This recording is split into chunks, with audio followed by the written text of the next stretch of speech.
आज की history class में हम बात करेंगे सन्यासी विद्रोह की, वो भी एक मूवी स्टाइल। जी हाँ, सन्यासी विद्रोह जो 1770 से 1800 के बीच में हुआ, एक ऐसा विद्रोह जिसने पहली बार अंग्रेजों के ताबूत में पहली कील ठोकने का काम किया। हालांकि हम 1857 को पहला स्वतंत्रता संग्राम मानते हैं, परंतु उससे पहले भी कई ऐसे छोटे छोटे विद्रोह हुए जिससे उनको लगने लगा कि अब हमारा भारत में रहना मुश्किल है।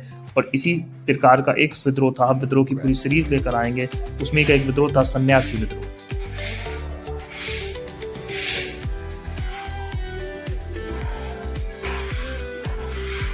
आइए जानते हैं सन्यासी विद्रोह के बारे में। ये 1770 से 1800 के मध्य में हुआ। इसमें ब्रिटिश शासन के विरुद्ध प्रारंभिक सशस्त्र जन आंदोलन था, जिसमें जो हैगा पहली बार भारत में इनका विरोध शुरू हुआ। इसकी पृष्ठभूमि शुरुआत लगभग 1763 में मानी जाती है। इतिहासकारों का मत है कि 1763 से शुरुआत हुई, परंतु 1770 के दशक में ये व्यापक रूप से जो है प्रचलित हुआ और बंगाल का और बिहार का क्षेत्र इसमें प्रभावित हुआ। इसमें एक बहुत बड़ी जिसने आग में घी डालने का काम किया वो था 1770 का बंगाल का दुर्भिक्ष। बंगाल में 1770 में एक बहुत भीषण अकाल पड़ा, जिससे लाखों लोगों की मृत्यु हुई। अंग्रेजी राजस्व नीति इसके लिए जिम्मेदार बनी और जन असंतोष में वृद्धि हुई, जिससे लाखों लोगों को क्षति हुई। इसकी विद्रोह की शुरुआत कैसे हुई? इसका सन्यासियों का सशस्त्र संघर्ष शुरू हुआ। अंग्रेजी फैक्ट्रियों पर आक्रमण किया गया। इसके अलावा धन की बलपूर्वक वसूली की गई। इस विद्रोह में सन्यासी और साधुओं ने भी भाग लिया था, जिसके कारण से इसका नाम सन्यासी विद्रोह पड़ा। अब बात करेंगे इस विद्रोह की को अंग्रेजों ने किस प्रकार से लिया और किस प्रकार से इसका दमन करने की कोशिश की। अंग्रेजों की प्रतिक्रिया, कठोर दमन नीति का उन्होंने जो है इस्तेमाल किया। इसमें जो है सैन्य बल का प्रयोग किया गया।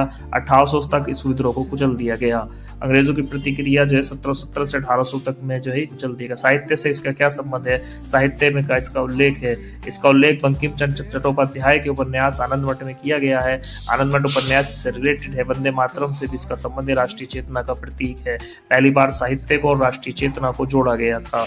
इसमें देवी चौधरानी और महिलाएं, जी हाँ, पहली बार किसी विद्रोह में अगर किसी महिला ने भाग लिया तो वो थी देवी चौधरानी, एक ऐसी महिला जो निडर रूप से इस आंदोलन का हिस्सा बनी और उन्होंने अंग्रेजों को पहली बार दिखाने की कोशिश की और आगे आने वाली महिलाओं के लिए भी एक नींव बनाने का कार्य किया।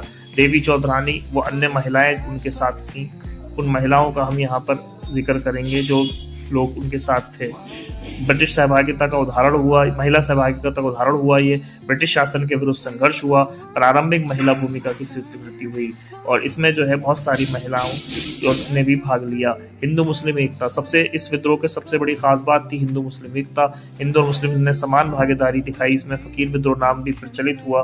इसका सांप्रदायिक एकता का उदाहरण था। पहला कोई विद्रोह था इसमें हिंदू और मुसलमानों ने समान रूप से भाग लिया, जिसके कारण जो है अंग्रेजों को लगने लगा कि शायद अब यहाँ पर टिकना जो है मुश्किल होगा। इसके प्रमुख नेता थे मजनू शाह, चिराग अली, मूसा शाह, भवानी पाठक, देवी चौधरानी। इन प्रमुख नेताओं में इन्होंने सारे लोगों का जो है अगुवाई की और इसको बड़ा आंदोलन बनाया।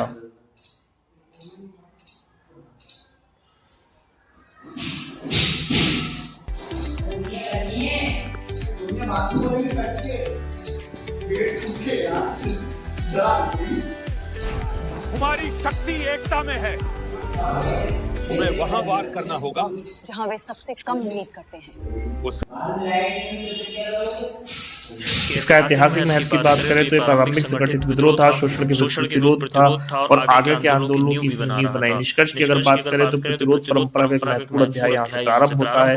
जन चेतना और एकता को बल मिलता है। पहली बार भारतीयों को लगता है कि शायद वो अंग्रेजों का सामना कर सकते और अंग्रेजों को यहाँ से भगा